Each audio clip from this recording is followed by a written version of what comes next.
ನಮಸ್ಕಾರ ಸ್ನೇಹಿತರೆ, ನಿಸರ್ಗ ಕ್ರಿಯೇಷನ್ಸ್ ನ ಮತ್ತೊಂದು ವಿಡಿಯೋಗೆ ನಿಮ್ಮೆಲ್ಲರಿಗೂ ಸ್ವಾಗತವನ್ನು ಬಯಸ್ತಾ ಇದ್ದೇನೆ. ಸೊ ಇವತ್ತಿನ ವಿಷಯ ಏನಪ್ಪಾ ಅಂತ ಅಂದ್ರೆ, ಮೊನ್ನೆ ನಾವು ಡಯಾಬಿಟಿಸ್ ಮಲೈಟಸ್ ಅಂದ್ರೆ ಮಧುಮೇಹದ ಕಾಯಿಲೆ ಬಗ್ಗೆ ಒಂದು ವಿಡಿಯೋನ ಮಾಡಿದ್ವಿ. ಸೊ ಅದರಲ್ಲಿ ಮೂರು ವಿಧಗಳು ಬರುತ್ತೆ. ನಾನು ಮೊದಲನೆಯದಾಗಿ ಅವತ್ತು ಟೈಪ್ 2 ಡಯಾಬಿಟಿಸ್ ಬಗ್ಗೆ ನಿಮ್ ಜೊತೆ ಡಿಸ್ಕಸ್ ಮಾಡಿದ್ದೆ. ಸೊ ಇವತ್ತು ನಾವು ಟೈಪ್ 1 ಡಯಾಬಿಟಿಸ್ ಬಗ್ಗೆ ನಿಮ್ ಜೊತೆ ಡಿಸ್ಕಸ್ ಮಾಡ್ಲಿಕ್ಕೆ ಈ ವಿಡಿಯೋನ ಮಾಡ್ತಾ ಇದ್ದೇವೆ. ಸೊ ಮೈಸೆಲ್ಫ್, ನನ್ನ ಹೆಸರು ಚಂದ್ರಶೇಖರ್ ಅಂತ. ಬನ್ನಿ ಈಗ ಮಧುಮೇಹ ಕಾಯಿಲೆಯ ಬಗ್ಗೆ ಡಿಸ್ಕಸ್ ಮಾಡೋಣ, ಟೈಪ್ 1 ಡಯಾಬಿಟಿಸ್ ಬಗ್ಗೆ. ಸೊ ಈ ಟೈಪ್ 1 ಡಯಾಬಿಟಿಸ್ ಅಂದ್ರೆ ಏನು, ಇದು ಯಾವ ರೀತಿ ಬರುತ್ತೆ, ಸೊ ಇದು ಯಾವ ರೀತಿ ಇಮ್ಯೂನ್ ಸಿಸ್ಟಮ್ ಅನ್ನ ಹಾಳು ಮಾಡುತ್ತೆ, ಸೊ ಟೈಪ್ 2ಗೂ ಟೈಪ್ 1ಗೂ ಇರುವಂತಹ ಡಿಫ್ರೆನ್ಸಿಯೇಷನ್ ಅನ್ನ ನಾವಿಲ್ಲಿ ತಿಳಿತಾ ಹೋಗೋಣ. ಸೊ ನಾನು ಟೈಪ್ 2 ಅಲ್ಲಿ ನಿಮ್ಗೆ ಹೇಳಿದ್ದೆ ಏನಪ್ಪಾ ಅಂದ್ರೆ, ಟೈಪ್ 2 ಅಲ್ಲಿ ನಾನ್ ಇನ್ಸುಲಿನ್ ಡಿಪೆಂಡೆಂಟ್ ಆಗಿರುತ್ತೆ. ಸೊ ಅದು ವಯೋಸಹಜವಾಗಿ ಅಥವಾ ಒಬೆಸಿಟಿಯಿಂದ ಅಥವಾ ಫ್ಯಾಮಿಲಿ ಹಿಸ್ಟ್ರಿಯಿಂದ ಬರುವಂತಹ ಒಂದು ಕಾಯಿಲೆ ಆಗಿರುತ್ತೆ.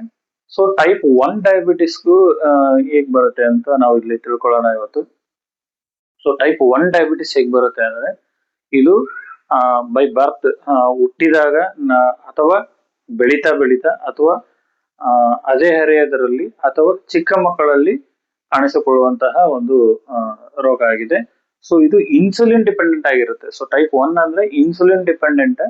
ಸೊ ಇಲ್ಲಿ ನಾವು ಟ್ಯಾಬ್ಲೆಟ್ ನ ತಗೊಳ್ಳೋದ್ರಿಂದ ಅಥವಾ ಜೀವನ ಶೈಲಿ ಬದಲಾವಣೆ ಮಾಡ್ಕೊಳ್ಳೋದ್ರಿಂದ ಇದು ವಾಸಿ ಆಗೋದಿಲ್ಲ.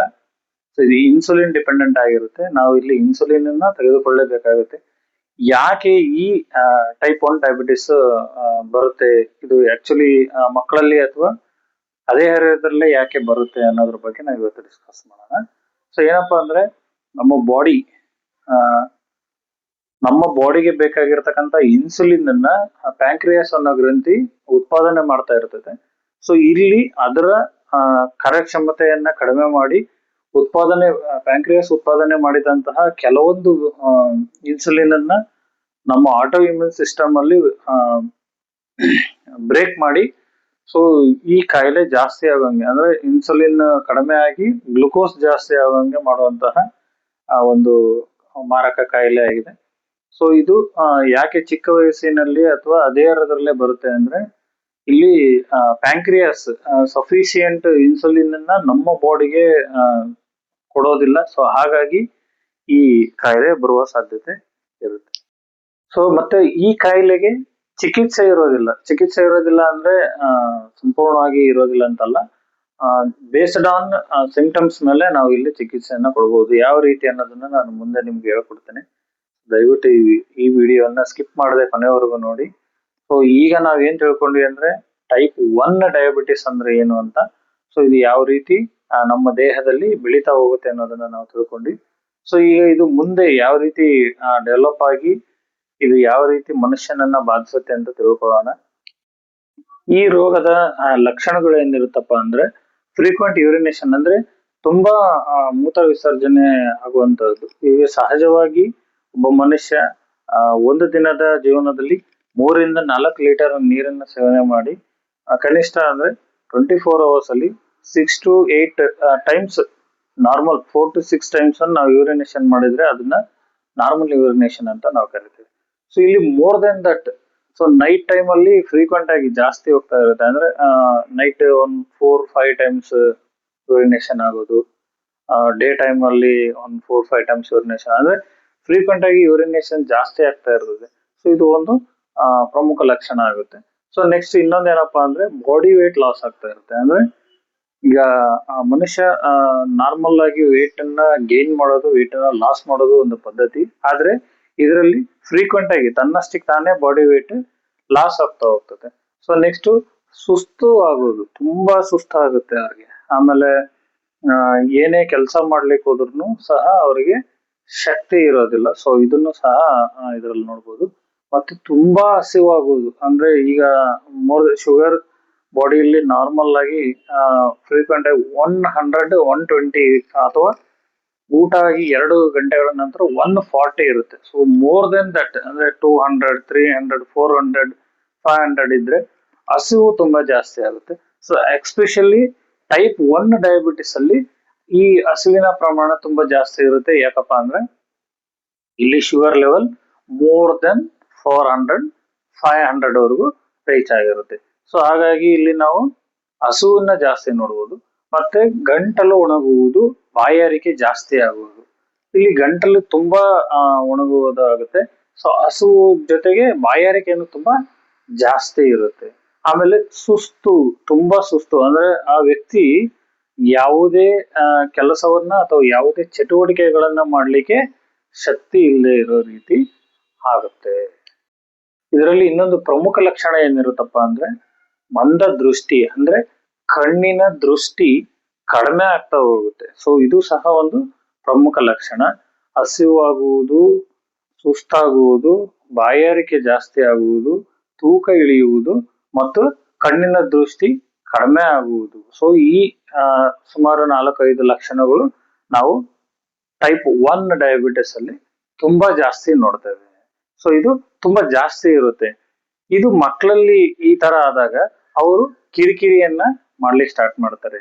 ಸೊ ಕಿರಿಕಿರಿ ಮಾಡ್ಲಿಕ್ಕೆ ಸ್ಟಾರ್ಟ್ ಆದಾಗ ಏನಾಗುತ್ತೆ ಅಂದ್ರೆ ಮಗು ಜಾಸ್ತಿ ನಿಮ್ಮ ಜೊತೆ ಒಡನಾಟ ಕಡಿಮೆ ಆಗಿ ಹಠ ಜಾಸ್ತಿ ಮಾಡ್ತಾ ಇದ್ದಾಗ ನಿಮಗೆ ಅದು ಕಿರಿಕಿರಿ ಆಗುತ್ತೆ. ಅಂದ್ರೆ ಅದು ತನ್ನಲ್ಲಿ ಆಗ್ತಾ ಇರುವಂತಹ ಬದಲಾವಣೆಗಳನ್ನ ಹೇಳ್ಕೊಳ್ಳಕ್ಕಾಗದೆ, ಅರ್ಥೈಸಿಕೊಳ್ಳಕ್ಕಾಗದೆ ನಮ್ಮ ಜೊತೆ ಕಿರಿಕಿರಿಯನ್ನ ಏನ್ ಮಾಡುತ್ತಲ್ಲ, ಸೊ ಅದು ಮಗುವಿನಲ್ಲಿ ಕಾಣಿಸ್ಕೊಳ್ಬಹುದು. ಸೊ ಇದು ಪ್ರಮುಖ ಲಕ್ಷಣಗಳಾಯ್ತು. ಅಂದ್ರೆ ಇದು ಯಾವ್ಯಾವ ರೀತಿ ಲಕ್ಷಣಗಳು ಇರುತ್ತೆ ಈ ಶುಗರ್ ಇದ್ರೆ ಅನ್ನೋದು. ಈಗ ನಾವು ಕಾಯಿಲೆ ಏನು ಅಂತ ನೋಡಿದ್ವಿ, ಗಂಭೀರತೆ ಏನಿರುತ್ತೆ ಅಂತ ನೋಡಿದ್ವಿ. ಸೊ ಅದರ ಜೊತೆಗೆ ಈ ಕಾಯಿಲೆಯ ಲಕ್ಷಣಗಳು ಏನಿರುತ್ತೆ ಅಂತ ನೋಡಿದ್ವಿ. ಈಗ ನಾವು ಚಿಕಿತ್ಸೆಯನ್ನ ತಿಳ್ಕೊಳ್ಳೋಣ.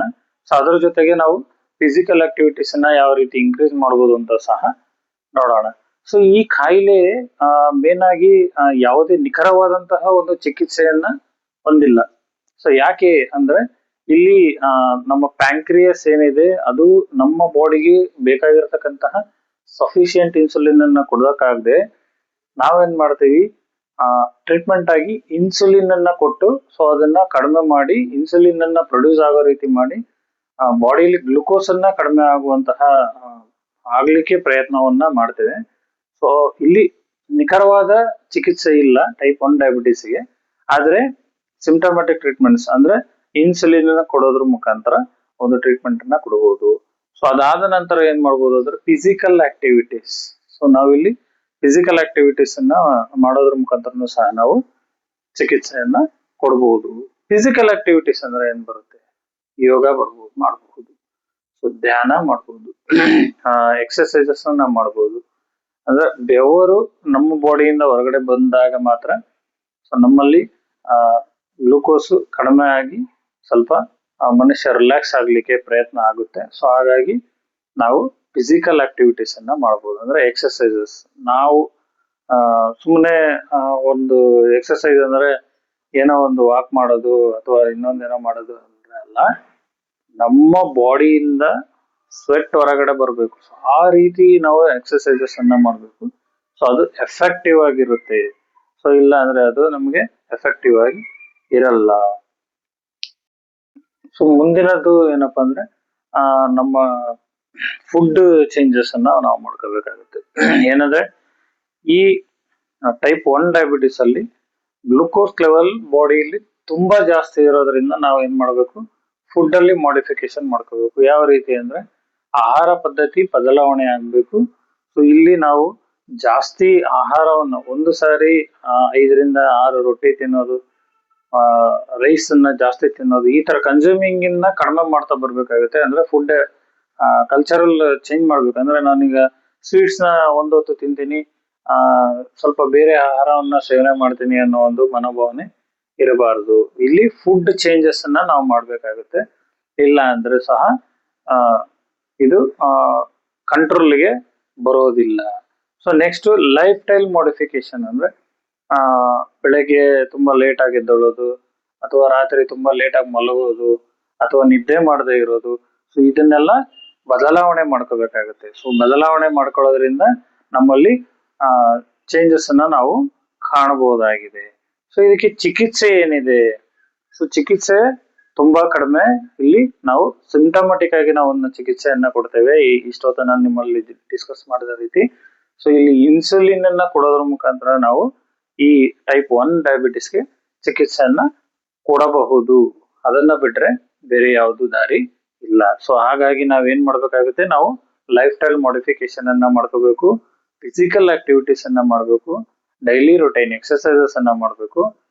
ಇದನ್ನ ಕಂಟ್ರೋಲ್ ಮಾಡ್ಲಿಕ್ಕೆ ಪ್ರಯತ್ನವನ್ನ ನಾವು ಮಾಡಬಹುದಾಗಿದೆ. ಸೊ ಈಗ ನಾವು ಫಸ್ಟ್ ಟೈಪ್ 2 ಡಯಾಬಿಟಿಸ್ ಬಗ್ಗೆ ಲಾಸ್ಟ್ ವಿಡಿಯೋದಲ್ಲಿ ಡಿಸ್ಕಸ್ ಮಾಡಿದ್ವಿ. ನೀವು ಯಾರು ಆ ಟೈಪ್ 2 ಡಯಾಬಿಟಿಸ್ ನ ವಿಡಿಯೋನ ನೋಡಿಲ್ಲ, ದಯವಿಟ್ಟು ನೋಡ್ಕೊಂಡ್ ಬನ್ನಿ. ಅದಾದ ನಂತರ ಈ ಟೈಪ್ 1 ಡಯಾಬಿಟಿಸ್ ಬಗ್ಗೆ ನಾವು ಏನ್ ವಿಡಿಯೋ ಮಾಡ್ತಾ ಇದ್ದೀನಿ ಇದನ್ನ ನೋಡಿ. ಹಾಗಾದ್ರೆ ಮಾತ್ರ ನಿಮ್ಗೆ ಸಂಪೂರ್ಣವಾಗಿ ಈ ಡಯಾಬಿಟಿಸ್ ಬಗ್ಗೆ ಅರ್ಥ ಆಗುತ್ತೆ. ಇಷ್ಟೊತ್ತು ನಾವು ಟೈಪ್ 1 ಡಯಾಬಿಟಿಸ್ ಬಗ್ಗೆ ಡಿಸ್ಕಸ್ ಅನ್ನ ಮಾಡಿದ್ವಿ. ಸೊ ಇಲ್ಲಿ ಕಾಯಿಲೆ ಮತ್ತು ಅದರ ಲಕ್ಷಣಗಳು, ಅದು ಬಂದ ನಂತರ ಚಿಕಿತ್ಸೆ, ಅದನ್ನ ಯಾವ ರೀತಿ ತಡೆಗಟ್ಟುವ ಕ್ರಮಗಳನ್ನ ನಾವು ನೋಡಿದ್ವಿ. ಸೊ ಈಗ ನಾವು ನೆಗ್ಲೆಕ್ಟ್ ಮಾಡೋದ್ರಿಂದ ಏನೇನ್ ಕಾಂಪ್ಲಿಕೇಶನ್ಸ್ ಆಗುತ್ತೆ ಅಂದ್ರೆ ದೀರ್ಘಕಾಲದ ಮತ್ತು ಕಾಂಪ್ಲಿಕೇಶನ್ಸ್ ಅನ್ನ ನೋಡೋಣ. ಅಂದ್ರೆ ಅದು ಪರಿಣಾಮ ಏನಾಗುತ್ತೆ, ದುಷ್ಪರಿಣಾಮ ಏನಾಗುತ್ತೆ ಅನ್ನೋದನ್ನ ನೋಡೋಣ. ಮೊದಲನೇದು ಹೈಪೋಗ್ಲಾಸಿಮಿಯಾ ಆಗ್ಬೋದು, ಅಂದ್ರೆ ನಮ್ಮ ಬಾಡಿಯಲ್ಲಿ ಶುಗರ್ ಲೆವೆಲ್ ಕಡಿಮೆ ಆಗ್ಬೋದು, ಅಥವಾ ಹೈಪರ್ ಗ್ಲಾಸಿಮಿಯಾ ಆಗ್ಬೋದು, ನಮ್ಮ ಬಾಡಿಯಲ್ಲಿ ಶುಗರ್ ಲೆವೆಲ್ ಜಾಸ್ತಿ ಆಗ್ಬೋದು. ಜಾಸ್ತಿ ಅಂದ್ರೆ ಎಷ್ಟು, ಕಡಿಮೆ ಅಂದ್ರೆ ಎಷ್ಟು ಅನ್ನೋದನ್ನ ನಾನು ಇಲ್ಲಿ ನಿಮ್ಗೆ ಹೇಳ್ತೇನೆ. ಸೊ ಕಡಿಮೆ ಅಂದ್ರೆ ಲೆಸ್ ದೆನ್ 80 to 100. ಸೊ ಜಾಸ್ತಿ ಅಂದ್ರೆ ಮೋರ್ ದೆನ್ 140 to 500. ಸೊ ಇದು ಸಹ ಇಲ್ಲಿ ಆಗ್ಬಹುದು. ಸೊ ದೀರ್ಘಕಾಲದ ದುಷ್ಪರಿಣಾಮಗಳು ಏನಂದ್ರೆ ಕಿಡ್ನಿ ಪ್ರಾಬ್ಲಮ್ಸ್ ಬರಬಹುದು, ಹಾರ್ಟ್ ಪ್ರಾಬ್ಲಮ್ ಬರ್ಬೋದು, ಲಿವರ್ ಪ್ರಾಬ್ಲಮ್ ಬರ್ಬೋದು, ಕಣ್ಣಿನ ದೃಷ್ಟಿ ಹೊರಟೋಗ್ಬೋದು. ಅಂದ್ರೆ ಇದೆಲ್ಲ ಕಾಮನ್ ಆಗಿ ಡಯಾಬಿಟಿಸ್ ಅಲ್ಲಿ ಆಗುವಂಥದ್ದು. ಅಥವಾ ಡಯಾಬಿಟಿಕ್ ಫೂಟ್ ಆಗ್ಬೋದು, ಅಥವಾ ಗಾಯಗಳಾಗಿ ಗ್ಯಾಂಗ್ರೀನ್ ಆಗ್ಬೋದು. ಸೊ ಇದೆಲ್ಲ ದೀರ್ಘಕಾಲದ ಪರಿಣಾಮಗಳು. ಏನಪ್ಪಾ ಅಂದ್ರೆ ಫಸ್ಟ್ನೇದಾಗಿ ಕಣ್ಣುಗಳು ದೃಷ್ಟಿಹೀನತೆ ಆಗ್ಬೋದು. ಸೊ ಡಯಾಬಿಟಿಕ್ ರೆಟಿನೋಪತಿ ಅಂತ ನಾವು ಏನ್ ಕರಿತೀವಿ, ಸೊ ಅದಾಗ್ಬೋದು. ಇಲ್ಲ ಅಂದ್ರೆ ಹಾರ್ಟ್ ಬರ್ನ್, ಹಾರ್ಟಿನ ಪ್ರಾಬ್ಲಮ್ ಬರ್ಬೋದು. ಅಂದ್ರೆ ಗ್ಲುಕೋಸ್ ಲೆವೆಲ್ ಬಾಡಿಲಿ ಜಾಸ್ತಿ ಆದಾಗೆ ಹಾರ್ಟ್ ಅಲ್ಲಿ ಪ್ರಾಬ್ಲಮ್ಸ್ ಆಗ್ಬೋದು. ಲಿವರ್ ಪ್ರಾಬ್ಲಮ್ ಬರ್ಬೋದು, ಕಿಡ್ನಿ ಪ್ರಾಬ್ಲಮ್ ಬರ್ಬೋದು. ಯಾಕೆ ಕಿಡ್ನಿ ಪ್ರಾಬ್ಲಮ್ ಬರುತ್ತೆ ಅಂದ್ರೆ ಯೂರಿನೇಷನ್ ತುಂಬಾ ಜಾಸ್ತಿ ಆಗ್ತಾ ಇರ್ತದೆ. ಸೊ ಅಲ್ಲಿ ಫಿಲ್ಟ್ರೈಸೇಷನ್ ಜಾಸ್ತಿ ಆಗ್ತಾ ಇರ್ತದೆ, ಕಿಡ್ನಿಗೆ ಜಾಸ್ತಿ ಕೆಲಸ ಕೊಡ್ತಾ ಇರ್ತೀವಿ ನಾವು. ಸೊ ಅದರಿಂದ ಸೊ ಅಲ್ಲಿ ಕಿಡ್ನಿಗೆ ಪ್ರಾಬ್ಲಮ್ ಬರಬಹುದು. ಸೊ ಇದು ದೀರ್ಘಕಾಲದ ಪರಿಣಾಮಗಳು. ಆ ಕ್ಷಣಕ್ಕೆ ಆಗುವಂತಹ ಪರಿಣಾಮಗಳಲ್ಲಿ ನಾನು ಫಸ್ಟ್ ಹೇಳಿದೆ ನಿಮ್ಗೆ, ಏನಪ್ಪಾ ಅಂದ್ರೆ ಹೈಪೋಗ್ಲಾಸಿಮಿಯಾ ಮತ್ತೆ ಹೈಪರ್ ಗ್ಲಾಸಿಮಿಯಾ ಆಗ್ಬೋದು. ಅಂದ್ರೆ ಶುಗರ್ ಕಡಿಮೆ ಆಗ್ಬೋದು ಅಥವಾ ಜಾಸ್ತಿ ಆಗ್ಬೋದು. ದೀರ್ಘಕಾಲದಲ್ಲಿ ಕಿಡ್ನಿ, ಹಾರ್ಟ್, ಲಿವರ್ ಪ್ರಾಬ್ಲಮ್ ಆಗ್ಬೋದು. ಸೊ ಅದಲ್ದಲೆ ನಮಗೆ ತುಂಬಾ ದೀರ್ಘಾಯುಷ, ಸುಸ್ತು ಬರೋಕ್ ಸ್ಟಾರ್ಟ್ ಆಗುತ್ತೆ. ಮತ್ತೆ ಡಯಾಬಿಟಿಕ್ ರೆಟಿನೋಪತಿ ಆಗ್ಬೋದು, ಅಥವಾ ಕಾಲುಗಳಲ್ಲಿ ಎಡಿಮಾ ಸ್ಟಾರ್ಟ್ ಆಗಿ ಡಯಾಬಿಟಿಕ್ ಫೂಟ್ ಕೂಡ ಆಗ್ಬೋದು. ಸೊ ಹಾಗಾಗಿ ಈ ಡಯಾಬಿಟಿಸ್ ಟೈಪ್ 1 ಏನಿದೆ ಇದು ಕೆಟ್ಟ ಒಂದು ಕಾಯಿಲೆ ಆಗಿದೆ. ಸೊ ಹಾಗಾಗಿ ನಾವು ಇದನ್ನ ತಡೆಗಟ್ಟಲಿಕ್ಕೆ ಪ್ರಯತ್ನವನ್ನ ಮಾಡಬಹುದು. ಇದು ಯಾವ ರೀತಿ ಬರುತ್ತೆ ಅಂತ ನಾನು ನಿಮ್ಗೆ ಹೇಳಿದೀನಿ. ಸೊ ನಮ್ಮ ಮುಂದಿನ ವಿಡಿಯೋದಲ್ಲಿ ಜೆಸ್ಟೇಷನಲ್ ಡಯಾಬಿಟಿಸ್ ಅಂದ್ರೆ ಗರ್ಭಿಣಿ ಆದಾಗ ಸಕ್ಕರೆ ಕಾಯಿಲೆ ಯಾವ ರೀತಿ ಬರುತ್ತೆ, ಅದು ಯಾವ ರೀತಿ ಡೆವಲಪ್ ಆಗುತ್ತೆ, ಸೊ ಅದು ಡೆಲಿವರಿಗೆ ಮುಂಚೆ ಇರುತ್ತಾ, ಡೆಲಿವರಿ ಆದ್ಮೇಲೆ ಹೋಗುತ್ತಾ, ಇದು ಕೇವಲ ಗರ್ಭಿಣಿ ಇದ್ದಾಗಲೇನೆ ಇರುತ್ತಾ, ಎಲ್ಲಾ ವಿಷಯಗಳ ಬಗ್ಗೆ ಡಿಸ್ಕಷನ್ ಮುಂದಿನ ವಿಡಿಯೋದಲ್ಲಿ ಮಾಡ್ತೇನೆ. ಸೊ ಇವತ್ತಿಗೆ ನಮ್ಮ ವಿಡಿಯೋನ ಮುಗಿಸ್ತಾ ಇದ್ದೀವಿ. ಇನ್ನೂ ಯಾರು ಸಬ್ಸ್ಕ್ರೈಬ್ ಮಾಡಿಲ್ಲ, ದಯವಿಟ್ಟು ಸಬ್ಸ್ಕ್ರೈಬ್ ಮಾಡಿ, ನಮ್ಮ ವಿಡಿಯೋನ ನೋಡಿ, ಲೈಕ್ ಮಾಡಿ, ಶೇರ್ ಮಾಡಿ. ನಮಸ್ಕಾರ.